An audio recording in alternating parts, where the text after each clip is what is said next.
Boston, January 15th, 1919. The morning began under a brittle, steel-gray sky.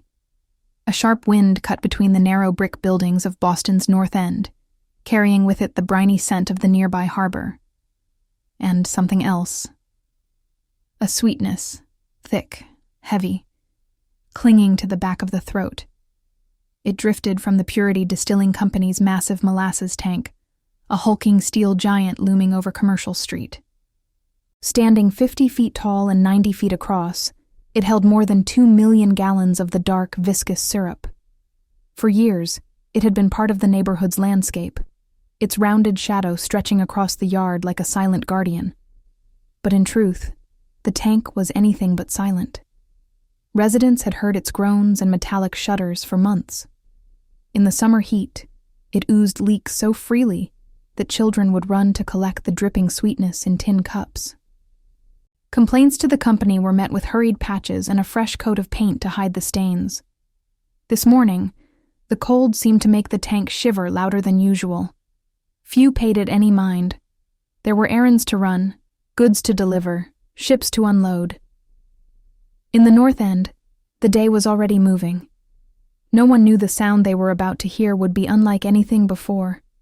A roar that would shatter the street, sweep away buildings, and leave behind a scene too strange for words. By midday, the streets of Boston's North End would become a battlefield, not of fire or war, but of molasses. A steel giant with a secret. The Purity Distilling Company's molasses tank was born of urgency and greed. It rose in 1915, not out of careful engineering, but out of a race against time. The company, owned by United States Industrial Alcohol, needed to stockpile molasses quickly to meet the soaring demand for industrial alcohol during World War I. Every day lost meant profit slipping away.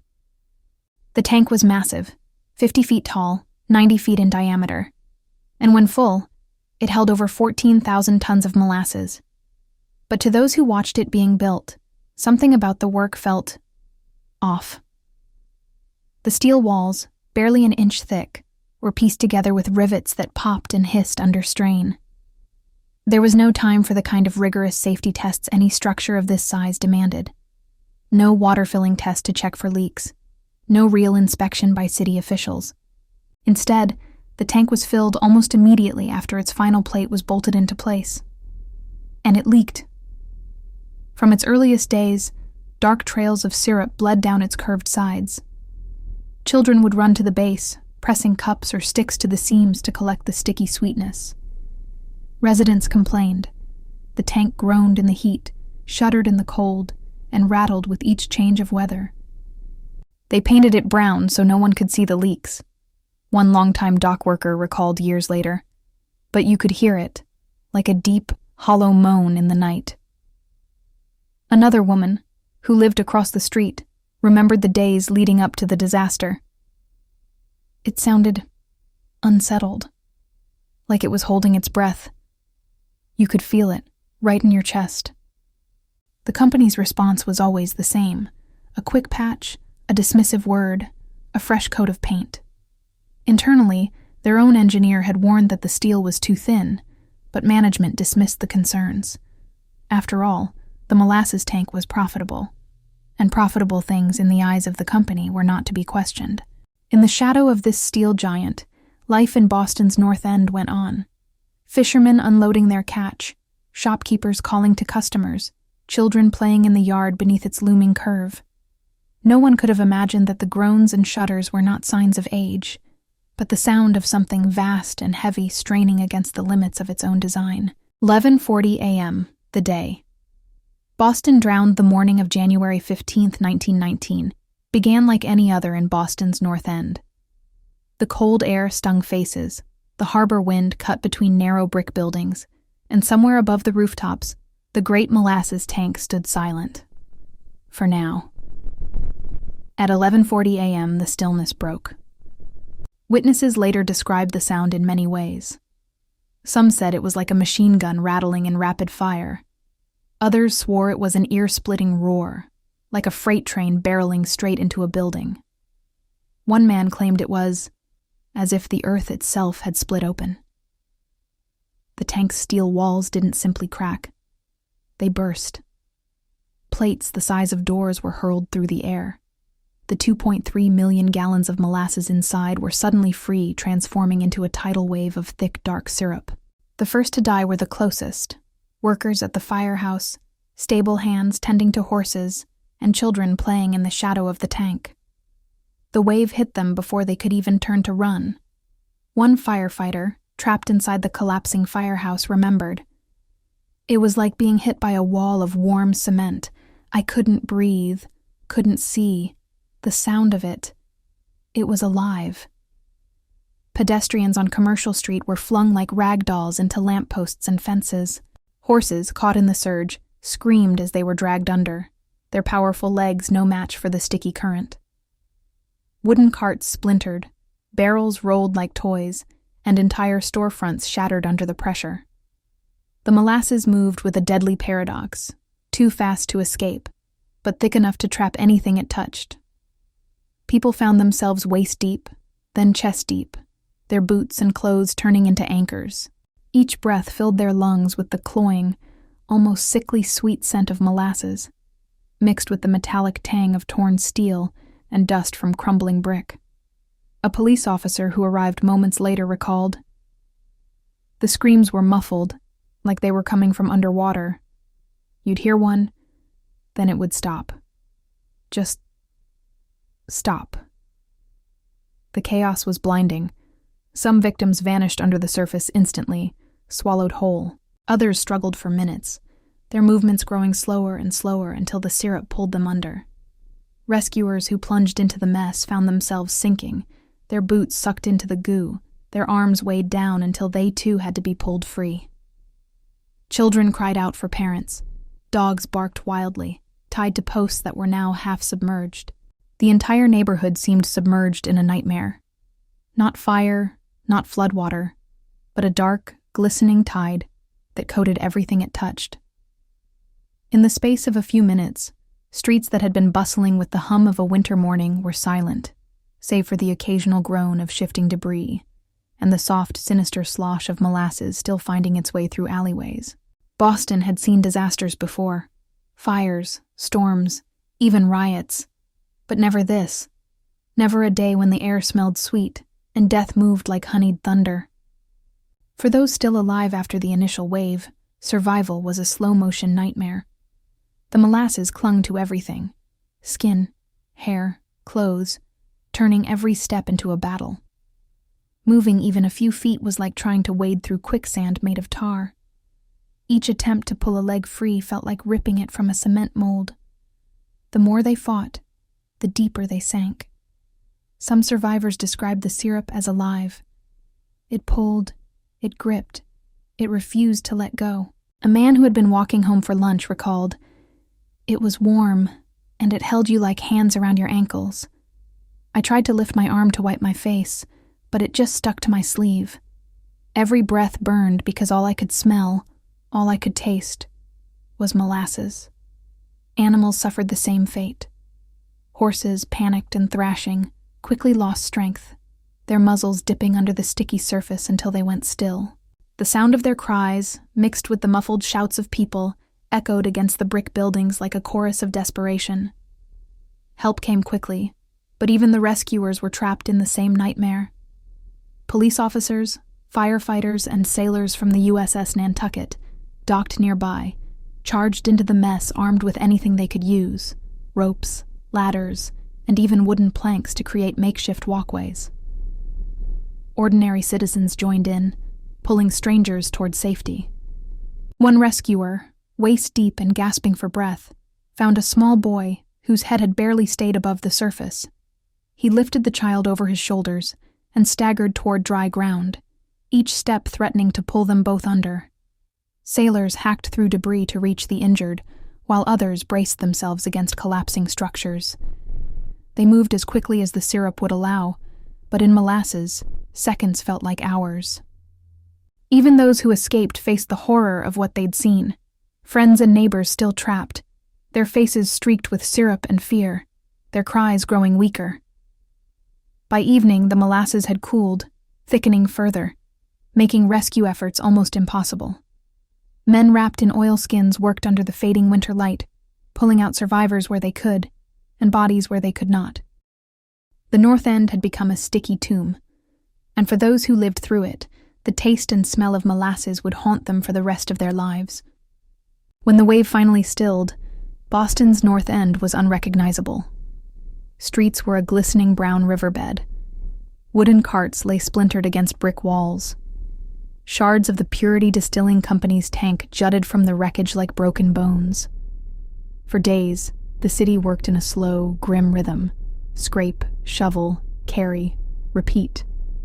Firemen pumped salt water from the harbor to wash away the syrup, but the cold winter air only thickened it, clinging stubbornly to every surface. The smell hung in the air, sweet but sour, an unwelcome perfume that refused to leave. The search for the missing was painstaking. Each day brought grim discoveries, bodies found beneath collapsed buildings, trapped under wagons, or buried in hardened molasses. Families stood in the cold, waiting for word, some still clinging to hope, others simply needing to know. The molasses didn't stay in the North End. It traveled, carried on boots, wagon wheels, and horse hooves. It stuck to the floors of streetcars, smeared across handrails, and left faint brown streaks on sidewalks as far away as Cambridge. For weeks, the entire city seemed to stick and reek. The emotional toll was harder to scrub away than the syrup itself. Parents who had lost children couldn't bring themselves to walk past the harbor.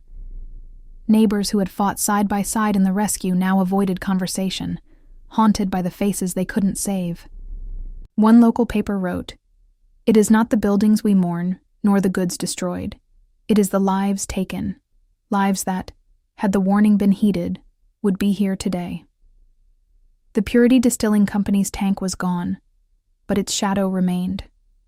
People spoke of the groans they'd heard in the days before, the complaints that had gone unanswered, the uneasy feeling that no one in power had cared enough to listen. The North End would rebuild, but the stains, both physical and emotional, would linger. And for those who lived through it, the sound of molasses dripping in the quiet of night would always bring them back to that day when the world turned sweet and deadly. In the days after the disaster, grief hardened into anger. Boston's North End was not only mourning, it was demanding answers. Neighbors who had once spoken in hushed tones about the groaning tank now spoke loudly, their stories echoing through courtrooms and newspaper columns. The finger pointed squarely at the United States Industrial Alcohol Company, the corporate owner of the Purity Distilling Plant. To the public, it was simple. Their steel giant had failed, and the people had paid the price in blood and ruin. The legal storm came quickly. Within weeks, 125 lawsuits had been filed.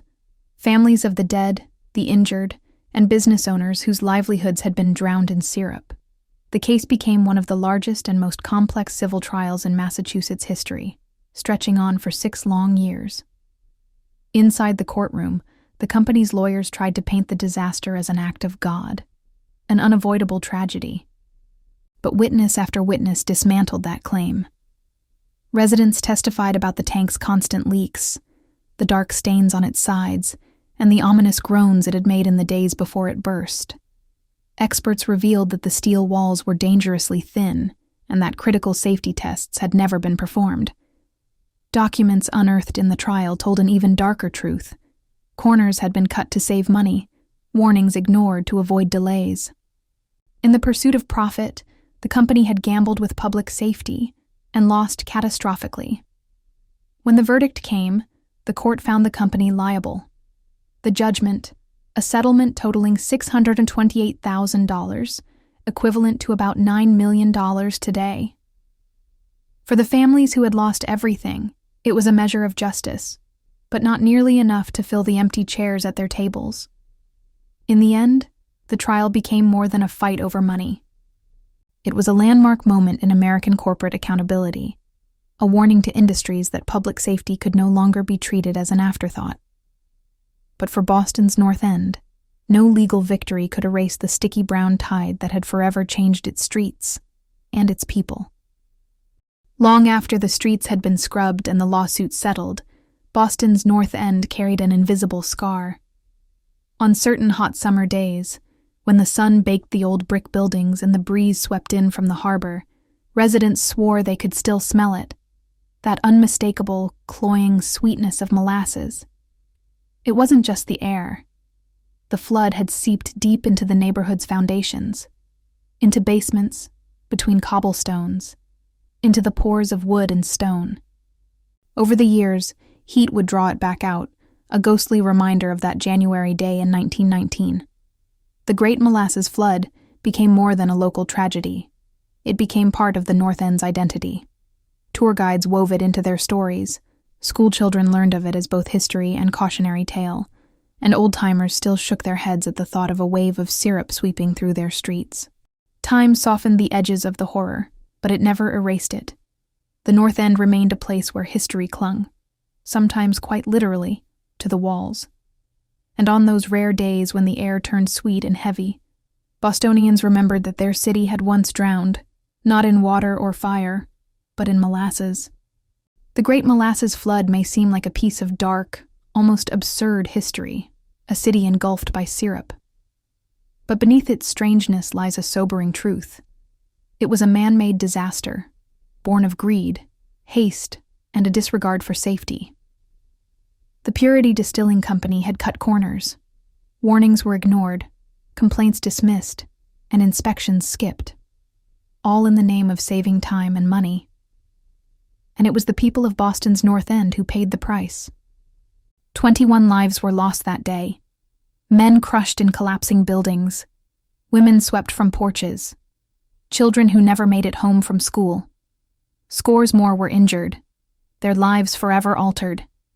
Their names and faces may have faded from the headlines, but they deserve to be remembered, not just as victims of a bizarre accident, but as a testament to what happens when responsibility is abandoned. Today, the Great Molasses Flood stands as a haunting reminder that safety must never be sacrificed for profit, and that accountability should always be as unyielding as the truth. Because in January 1919, Boston learned the hard way that even the sweetest things can kill.